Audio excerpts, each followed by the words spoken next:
like the Harvard approach, it makes relationships meaningful. It completely changes you. So there's this thing they do before you start your course.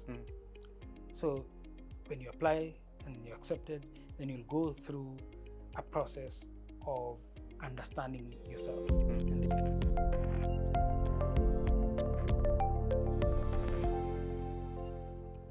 So way back, 2013, I had started applying to different schools, and the one school that I applied to the most was Harvard.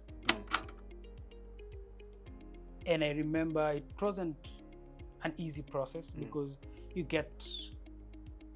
fail, and you remember that actually not everyone goes to Harvard. There's a caliber. There's a caliber, there's a Harvard type. It is And you have to have had a track record of excellence from primary, from nursery school, from baby class. And that is the one thing that I couldn't take. I got so used to those rejections, not only from Harvard, from Stanford. I just wanted to go there. And different programs. You'd apply different for. programs. I would say, oh, this looks interesting. Apply. And so did you ever go back for your papers, for your high school papers? No. So how are you making the application?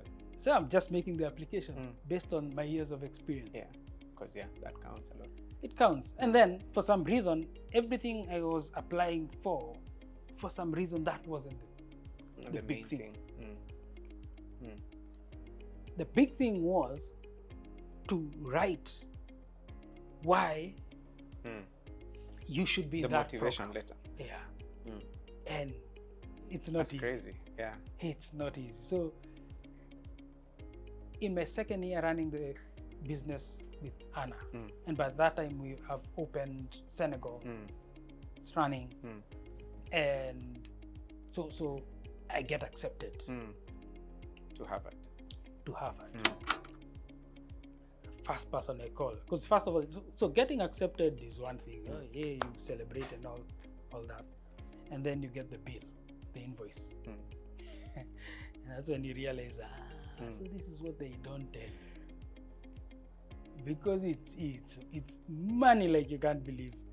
It is Harvard. It can't. It just can't be at hapa ya Harambee. No. The process of raising funds, I tried doing it through GoFundMe and Changa people. It became so stressful. Paka even for my parents, my dad is like, what? Like I am trying to sell everything now. Because this has never happened to anyone that we know, so we can even sell this house. I will be fine. It was such a process, but I also called my good friend, and by that time he'd started,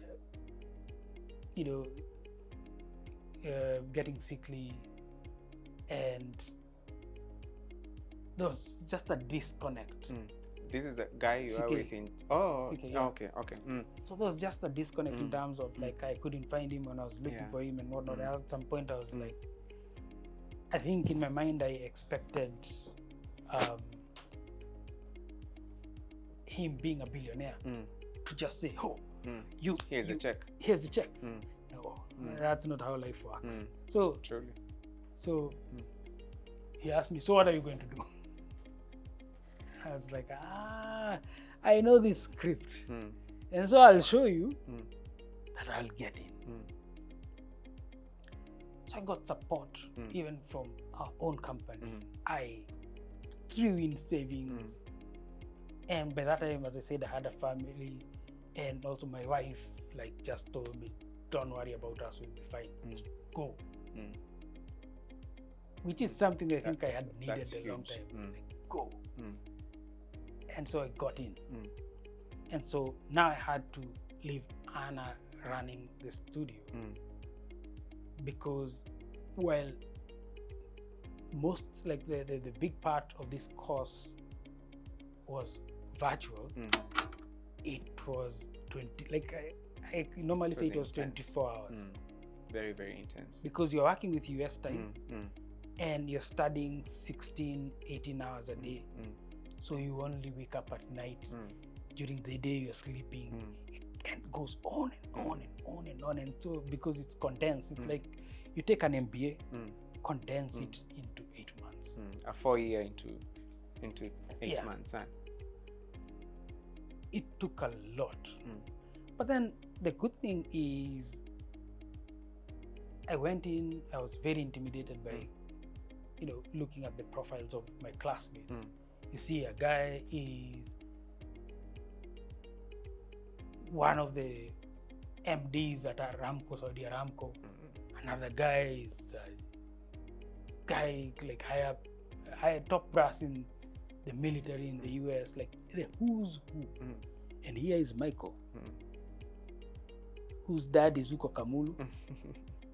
Alafu huku pengine sijui a life that has just been corroged like this. And I think it was very intimidating at first. How large was the cohort? We were about 100. Oh. Yeah. That's a sizable. So from all over the world? All over the world, but only 3 people from Africa. I think that was also another realization. Because, and I think this should especially, like women should listen to this carefully. When I was applying for financial assistance, which I didn't get, I realized that it's easier, it's like it is more available to women, especially from Africa. But they don't apply. They don't, a lot of the ladies I've spoken to and told them apply, they say, but they won't take me. And therefore it's hard to convince them. It's hard to tell them that I had to go 9 times.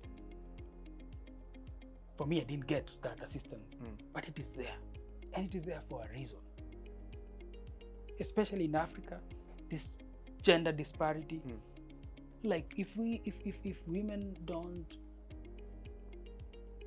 understand that they have access to some of these opportunities, we are still going to be talking about these differences 20 years from now. But they are there. It's just that there are a lot of people who are not applying. So getting the Harvard style of teaching was amazing. Like it was just, I felt like every day my brain was just opening in a new dimension. And then graduated. Big moment. Big moment. And I got to make lifelong friendships. Like Harvard makes, like the Harvard approach, it makes relationships meaningful. It completely changes you. So there's this thing they do before you start your course. So when you apply and you're accepted, then you'll go through a process of understanding yourself. And they do that by speaking to people around you, people you've ever worked with. And these people are asked a set of questions where they have to tell the truth about you. And it's painful. And then they compile that into this huge book. And then you're given an executive coach. Just like it's the same coach who would coach a Fortune 500 company CEO. And this coach works with you, not to deal with the things that you don't know about accounting. That in the course, that one is there. But they work with you on working on yourself. And you get to see feedback from people you have ever led, and some of them are telling you painful things. Yeah, like the process was just tears. I was like, I thought everyone loved me. Like, how can someone just say that I put a scar on them? How can they say that it's because of me that they felt that they never had a chance in life? That's huge. And so now you're working through all these things one by one, and it's like exorcism. Like you first start with denial, me, I'm not like that, I'm a good person, and then slowly you get into acceptance, where mwisho you just surrender. And then that's when now the stuff you're doing in class starts working. So it was it was life changing. That's really good. Yeah. So I go back to work, and suddenly I'm speaking differently. I'm doing things differently, and then a couple of months later, Anna steps out and goes on to pursue other things back in our country, and I find myself as the leader, the singular leader. It was scary at first, but very quickly I realized that everything I needed, I had it. And I also had the fortune of having a very good board that kept on reminding me, you know. In fact, I remember a time they told me, you know, nowadays, you know, talking numbers with you, it's interesting and whatnot, but there's something we need to tell you. You've become different. You've become a Harvard guy. You're speaking the Harvard language. That doesn't appeal to us. The reason why we made you a leader was because you used to speak from instinct, intuition. You used to guess what the trends are, what the future will be, and you are always accurate. So this Harvard guy you've become, we're happy. We see that you've learned a lot about business, but unfortunately, it's not working for us. It was painful again. I've spent so much money, so much time. Sacrifices. This is Harvard, like. And I think it was a huge lesson, because at the same time, I also started realizing that people who never used to listen to me, now after they see Harvard, suddenly I'm important. And in a way I felt offended, because I felt nothing had really changed except for I'd added something on LinkedIn. They'd seen something on social media, and now they were taking me seriously. It was a tough pill to swallow, that actually this is how the world works. And for some people, that can be a lifelong pursuit. And that comes around to so. Exactly. But you see, it also depends on what you have been struggling with. And I also realized that actually maybe I went to Harvard to get validation. Those are realities you're coming in. Yeah, and it's a sobering, humbling moment, because now you're like, Annie, I had to go to Harvard to feel important. When what's wrong with me? And I also, like, at the same time, I started getting a bit embarrassed to say I'd gone to Harvard. Why? Because I felt like I was just rubbing it in people's faces. And I remember one professor told us during the graduation that if you use this Harvard credential to show people that you're better than them, it will be the thing that sinks you. So this is not to be shown. It's for you to go do good work. If someone wants to find out where you've been, they'll know. So I think that is the thing that reminded me that, okay, it's not, I have to be very authentic. I have to. You can't lose that. Exactly. Because I'd even started like asking myself, now do I need to start hanging out with people? You've seen Kwanza leaders, MDs in Nairobi, around the world, there's a way they talk, there's a way Nini. Kwanza in Nairobi, it can be very intimidating. It's a league of extraordinary But folk. the English is different. You know, even how you pose, you know, like you know, you have to look important, and it's just not genuine. You find now people saying, okay, now you've been in Harvard, now change your car. Me, I'm a guy who drives an old car and I go 10 years. If you see my car now, it's old. Because like, it's not a thing, like it's not, like I don't have the pressure that it's going, like if I step out of CG, this car, people are, lately I'm feeling it. But I have, it wasn't important really. And so I get into this space where it matters, image matters and all that. And I think because Think Place, you get so busy, you get so involved, you're always on the plane going to some far-flung area around the world. It shields you from those societal pressures. And when you're around home, you go to your family, and since you don't have much time, you find that you want to be there with your kids, and so you don't get sucked in this this image thing. At what point does your family now come? We left it at the other side. Yeah, so my family, so I'm in Tanzania, rural Tanzania, on the coastal strip. I think it was in the north, Mtwara. And I'm just there, we're just from research. I was just bored. I was like, man, like I've been working for months, I haven't been home. My house has even forgotten me, or missed driving my car. And then I go online and I start looking around. And as cheesy as it sounds, that's how I met my... On Tinder? No.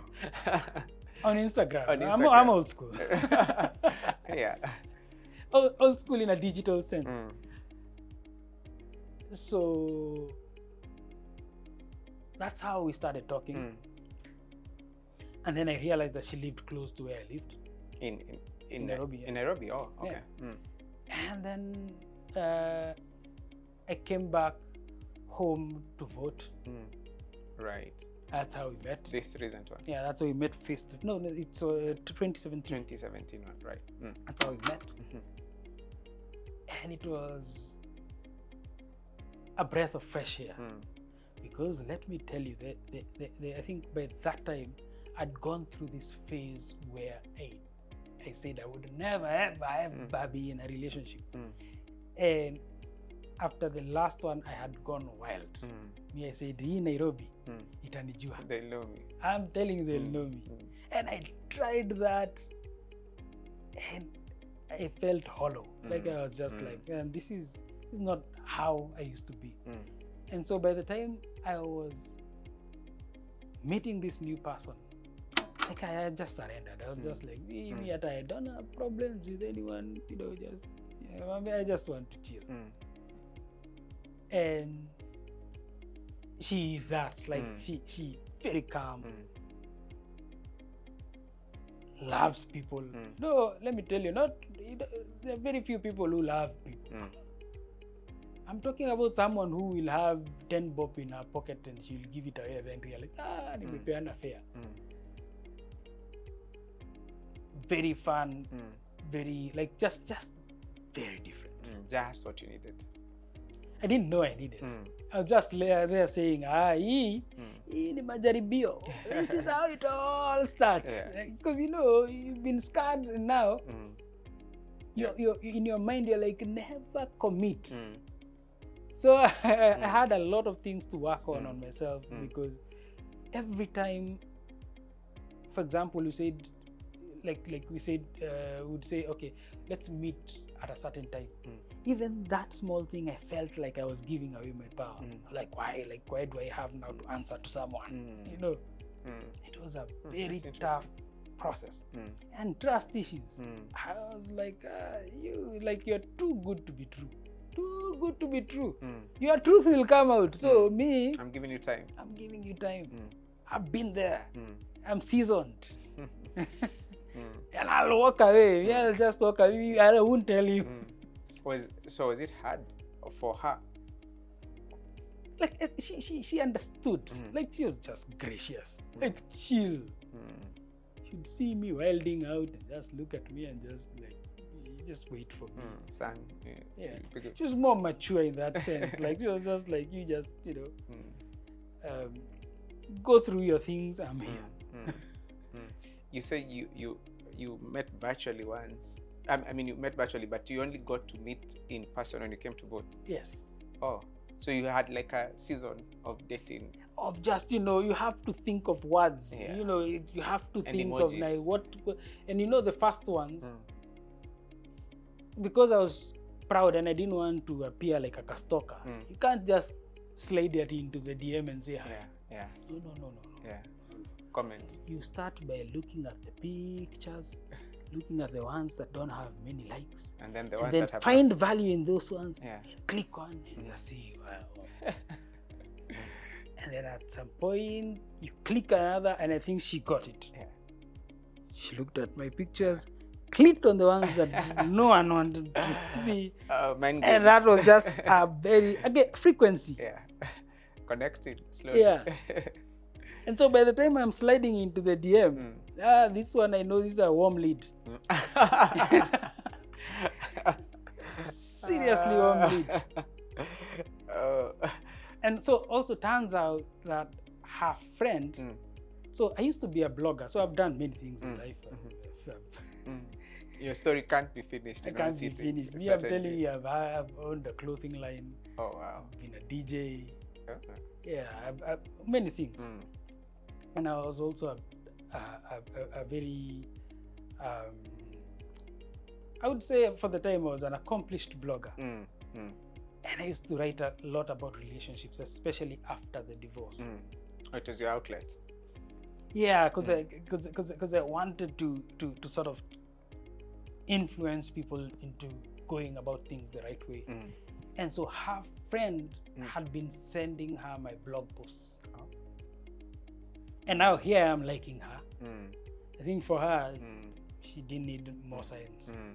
I was like, it's not like the most handsome, lakini. Roho iko. Yeah. And so she had studied you maybe before, you know, like especially through your blogs. Yeah. Oh, cool. And then met this first time in Kenya? Yeah. But she didn't tell me about the blog before. So, ananisoma too. Very chill.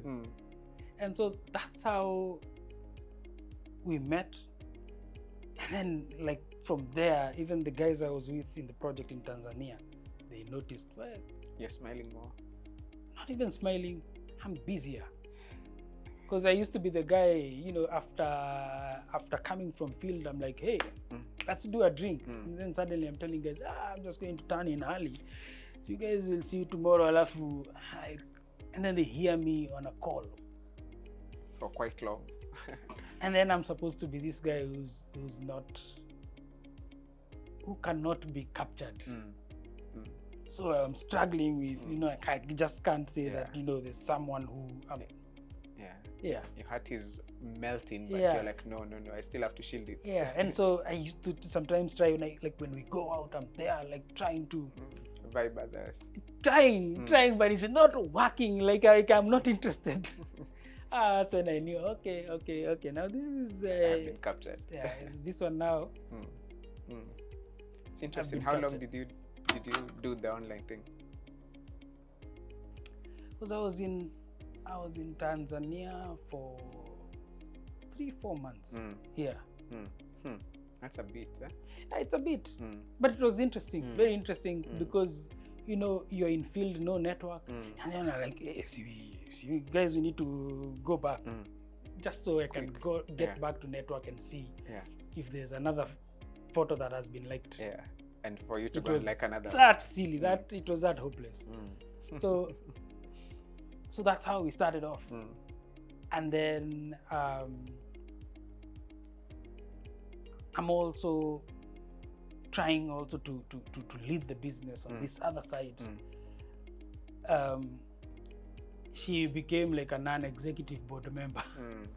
She listens to you. And also gets worked up when I'm worked up. Like, who do they think they are? Like and we rant. And that's how we came together. So, yeah. As they say, the rest is history. The rest is history. How has the family expanded since? Yeah, so our first daughter was born in 2019. Again, I was in denial. How did this happen? I had planned like 2 years from now. So, gee, I didn't see this one. Then 2022, the second daughter. So we have two beautiful girls. Yeah. So you're literally held by your Hapa. yeah. Like I'm telling you, it's a new experience, How especially for someone who's had to. Like I lived alone for quite a bit. Quite a bit. I've been alone for. You are what they long. said. Like this, you start a family late. In what very they late. would. Yeah. Yeah. So learning also to live with other people. You know, me after the street. Me, I didn't want anything. I'm shikanio, I have housemates, so why? Even at his a house, even if the house has 10 rooms, me, I don't want anyone there. I was, bachelor, serious bachelor, and I loved myself, kabisa. My house was always clean, neat, everything in the right place. Every now and then I throw parties. I was just living the life. And the thought of sharing that space with someone, I was like, I am still struggling with it because you see, I get overwhelmed. Like socially, I'm the guy who leaves the party silently, quietly because of the social anxiety, and then it becomes too overwhelming. Like we've tumekuwa pamoja too long. Like let me leave. And I go somewhere quiet, then I'm okay. So even now, I'm the guy who will wake up Saturday morning 4 a.m. when everyone is asleep, jump into the car, get into the highway. At least nowadays, I know where I'm going. But before, especially in the early periods of the relationship, I just used to get into the highway, and wherever the car will head, I'll just go there and start off my day watching a sunrise from somewhere. That's how I found myself very, very connected to the Abadeas. That's my go-to place. That's how go, all the photos. Leave the car, go up, hiking on my own. If possible, I'll cook there. And I love that. Like it's one of the things that I think I would go crazy without. But it's also hard to explain to my family, my friends, that at the core, I'm just very comfortable with those moments alone. And then, of course, I come back and you should see my kids. You know, I hear people saying, "Oh, my kids have too much energy." Ours are energy balls and risk takers, daredevils. Take after you. Yeah, so my mom tells me that I'm getting payback, but they've taken it to the Premier League. Yeah, to Homo sapiens sapiens Yeah, exactly. Yeah. So now you come to my house and it looks like we are homeless. Everything is broken. There's writing, graffiti. It's like it's a tunnel. Graffiti. And is it both or just one? Both. They outdo each other, and you spend a day with them. By evening you just crash. You want to. And you you're want still to raring to go. But I think that's for me. That's the thing I look forward to. Like when I go away on long trips, you want to be I back to just this. get homesick. Yeah, that noise, because I can, by the time the askari is opening the gate, I can hear. So it's Charlie and Maria. Maria is the elder one. Charlie is the younger one, and I can hear Charlie from the gate just screaming, yelling, just hooligans. But it's the thing that I live for, because now I can't remember. It's how it used to be. How do you? So now there's family, there's work growing. You've gone through pandemic. The moments you find, like for yourself, are those moments you go. When you look at your life now, how do you feel? I I'm just filled with gratitude because everything has meaning. Even the toughest parts of what I've gone through have meaning. And if I still don't understand them now, I'll understand them later. I think that is the thing that, like, it makes me so happy. Like, you know, some people, like, I've always struggled with this thing that, and I think, you know, the idea of we don't have much time. And it makes sense why I'm also drawn to stories of people who had to, you know, do or achieve their mission early in life. Jesus. A very young guy. Tupac. The Malcolm X's. Martin Luther. Like those guys who, if you look at the age where they stopped their work, and you just get the depth of the work, what they did, and you realize that they performed like they were producing like crazy. They were not sleeping.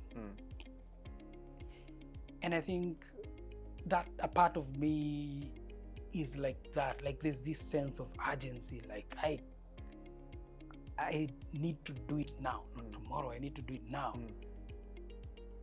But then I've also realized that while it's the thing that drives you, it can also be a very dangerous thing.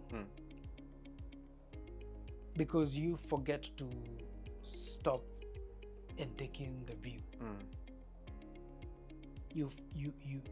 Your brain learns to look so forward that you lose huge amounts of memory. I'm the guy who will be sitting with friends and they are talking about, you remember the day we went to, and I have no clue. Because you are focused a lot on.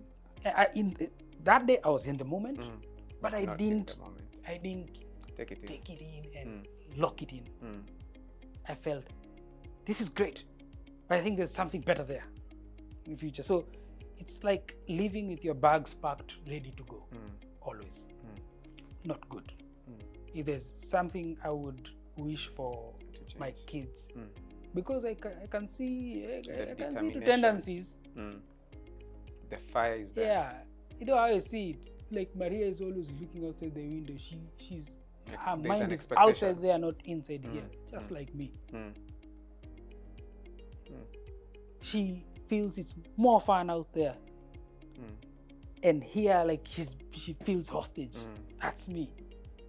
But you forget to appreciate the moment, and that I think is something that now that's my current challenge that I'm trying to really work on, to not be too mindful about the future, that I forget that actually this is the most important. This is what I have now. Yeah. My next question won't probably help you so much in that in that way, because I would ask, what do you then see in that future? Especially now being a person who constantly wrote the future, constantly wanted to grab a hold of that future. What you're at a CEO position now, you're leading a massive team, business is good, you have a stable family, beautiful wife, beautiful girls.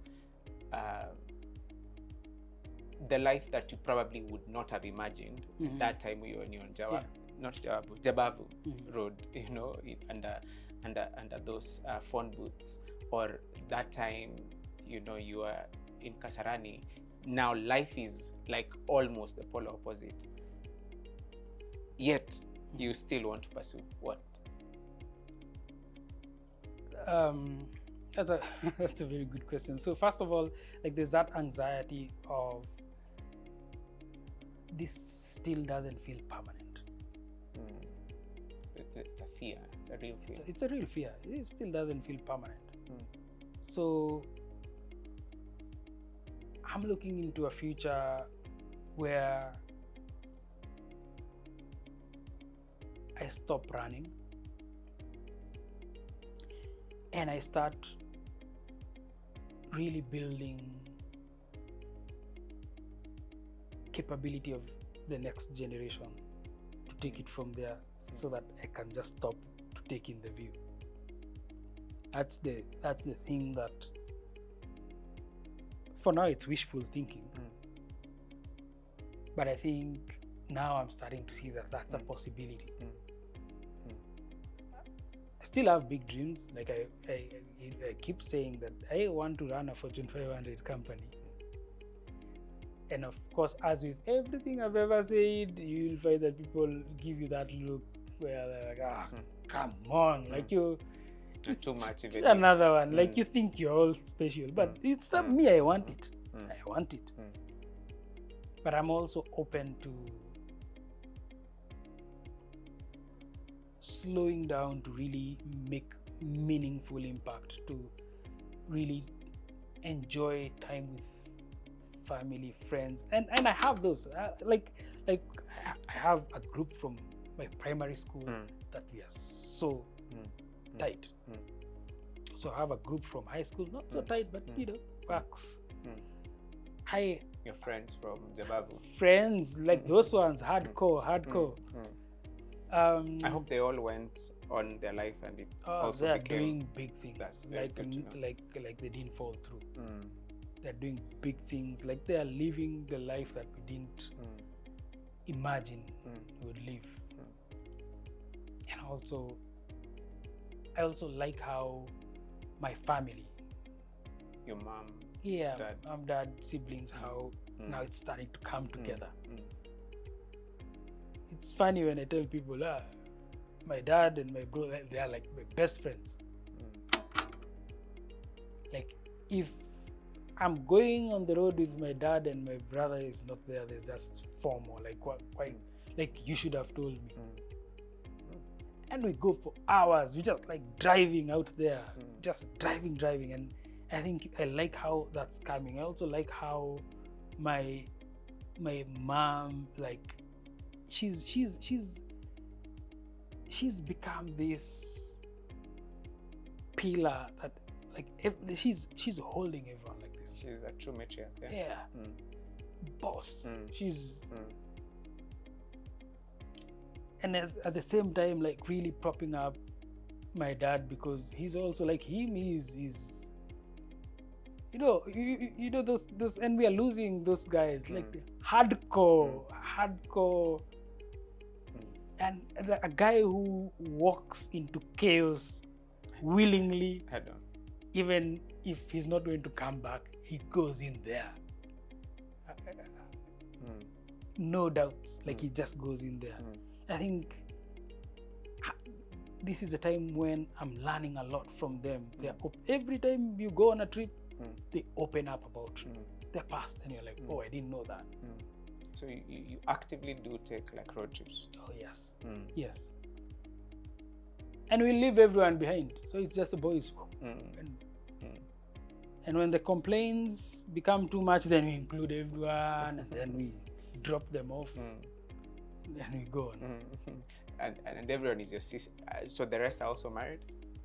Your sister, your brother? So I have an elder brother and an elder sister. So the sister is the second born. So my brother is married, my sister is not. And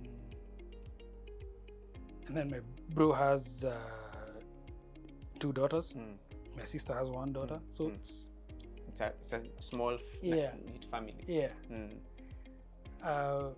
But I like how that's now coming together, because there was a time it was just everyone was just trying to figure themselves out. And who's the organizer? Like, who takes that role of organizing? And that is my brother. Yeah. Like he's the glue. Like, oh, we should do this. And remember, I'm that person who doesn't like a lot of order and too many sticky issues. I don't want to be with people. But I think he knows how to deal with me. He'll pull me in and say, "I know you're not comfortable, but you're coming," and then I'll enjoy. So he's the organizer. What your 2 beautiful daughters? What would you tell them about life? this age that they should not forget when they get to your age? Interesting, because now there's also that other bit that I'm struggling with. I'm a helicopter parent, always hovering around because I'm worried they'll break nini. Yet I forget that I leave them in the house during the day and they break stuff up and they fall but then I think what I would want them to know is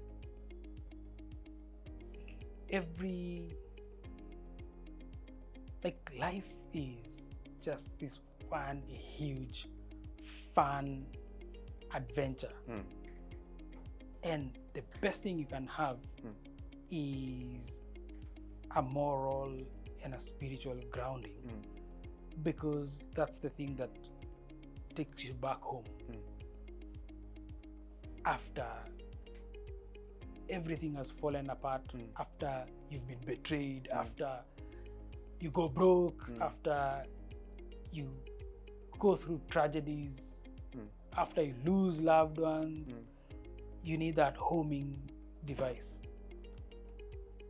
that homing mechanism that takes you back to square one, like, this is who I am. I can do anything, I can do everything. My work, like, I'm here for a purpose. I take care of people, I give. Always coming back to the principles that give you fulfillment. Because, like, let's face it, the world will be a very different place tomorrow. I remember Uko in the 90s, parents sitting their kids down and saying, when you stay in the room with boys, one thing can lead to the other, and then they don't finish, because in that era you could not. Those were unmentionables. At least boys will start experiencing changes. Your voice will break, your shoulders will broaden. And they're not telling you exactly what you'll face, but they're trying to sugarcoat. It was a different time. Right now, people are more open. Tomorrow, Maria and Charlie will be dealing with stuff that we were not prepared for. But then when you look through the human story, from when humans started documenting our humanness to now, there are things that stay true. That human beings who are grounded, and grounding can be in many forms. Like in the Western world, they're grounded by tradition, and that always reminds them who they are. Here we say we are grounded by tradition, but tradition where? Because the only thing we can remember is up to 1900. Not before. Those other ones, these are the stories are jabba. You have to create something to keep us happy. I know, of course, there's African history, but a lot of people don't have that historical grounding. And is it because we didn't? I mean, a lot of our history is recorded this way, in oral, like in parents and grandparents passing on to the children. However, a lot of the Western tradition was written, and therefore you can find it in a lot of books or in libraries.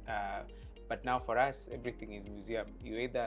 It is history that is written by Westerners or others, or if it wasn't passed on to you as a story, then you do not know, and you can only just have so much memory because there isn't a lot of history captured. I think it's a bit different. It was interrupted. It was interrupted. Because also in Western history, it was also, a lot of it was also captured orally. That's why you had ballads. Like the story of the Seven Dwarfs has been told in very different cultures, but it's the same story. But there was interruption in how we used to do it. When you take people, put them in a reserve, and tell them that they have to read and write, and that what they believed was stupid. Eventually, that's how you destroy the fabric of a people, and that's how at some point you're able to subdue them. I don't want to be an activist, but I think it was just interrupted. And I think we are at a crossroads where either we do serious work to try and regain that lost history from the few centenarians that are still alive, like my grandma, or we create new stories, and I think that's the better bet. For instance, if I tell you that this machine is made in Germany, what does that mean? It speaks to this machine is a piece of very, very good engineering, well made, it will last long. Because they have cultivated a tradition and they have set how they do things on the value of excellence. Africa right now, that's what we need to do. We need to rewrite what is our value system. What does it mean to be African? Because you can't have built the pyramids. And when I give you, like, our grandparents can't have built the pyramids. And when I come and give you a job to build me a wall from here to there, and I tell you it's straight. It meanders still. It meanders. And when I say that it's not straight, you're there wondering, why are you so angry? Excellence, zero. That's why most of our buildings are just leaning. You know, they look like a bamboo forest. So we can do that. We can build a new value system, because without that, we will be defeated by everything, including droughts, including disease, everything, because we just can't do anything to a good standard. Man, Mike, I appreciate this conversation so much. I know we could, I look at the time, I'm like, how is it 9:30? And we can go on and on and on and on. The previous guest who was here, we sat once. I've been trying to introduce something where we ask one guest to ask the next guest a question. And the question that the person left behind was sort of like a twofold. What drives you, but also what's the story that you find too difficult to tell?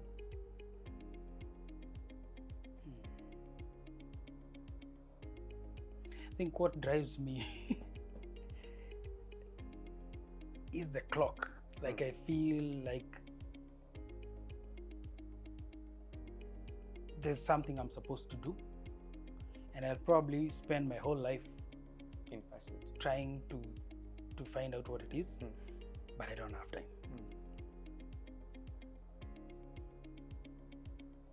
So the other question was, what's the story that you're probably too afraid to tell, or you're too, yeah, that was exactly how the question was.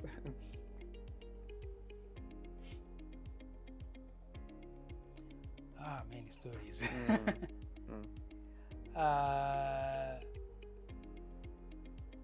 And of course I won't tell them. But I think there are one of the things I've learned about being an adult is there are things you will go through that you will probably never have a good audience to tell. Not because they are horrible, but I think it's because you understand that you care deeply about these stories, but then the dynamics that they present are hard for people to understand.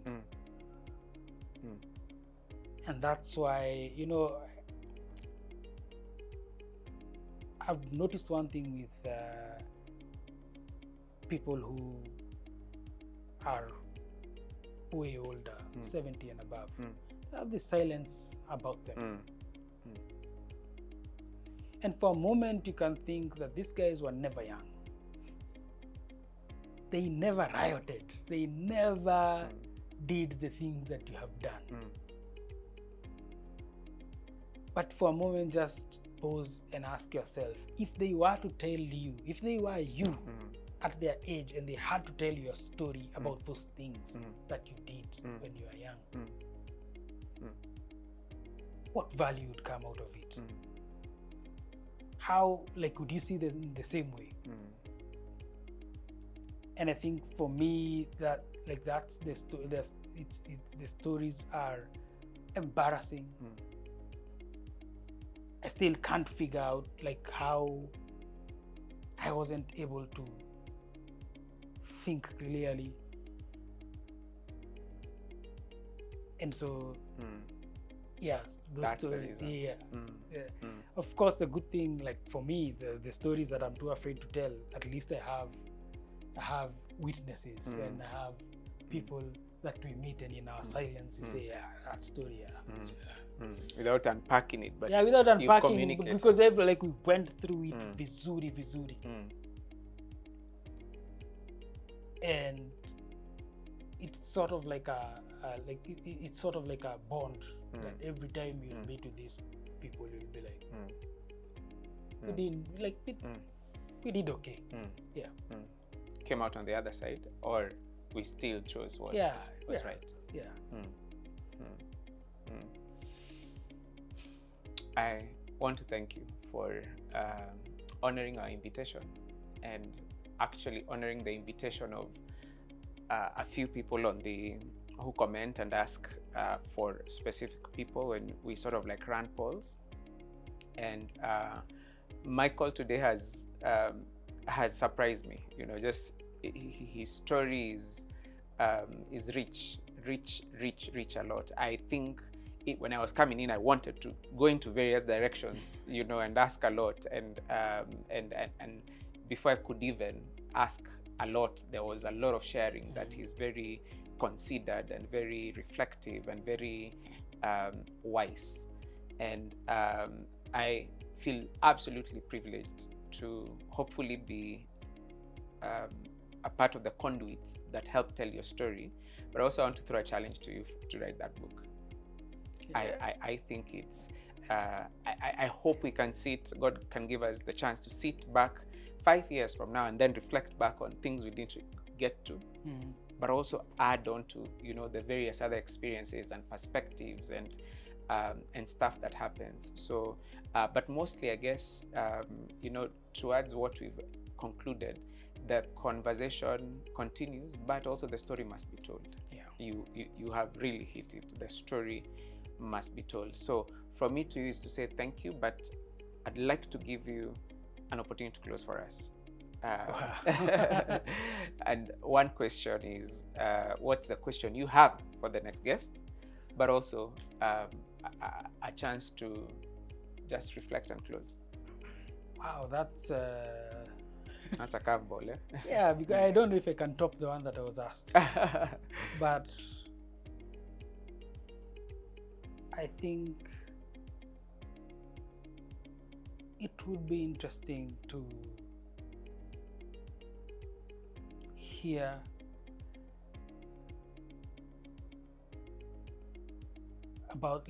more about the little failures that had the biggest impact on this other person's life. The little stories that, you know, they haven't told that really shaped who they are today. Right. We'll make sure it gets us to the next person. So you could take this whichever direction you wish to. The camera is there, in whichever direction. Okay. Yeah. I'm really honored to be a part of this session, and I think just having this opportunity to tell my story has been it has been an event, a huge event for me, because I've never been on a hot seat before. But I think I'm more grateful about where I've been, what I've done.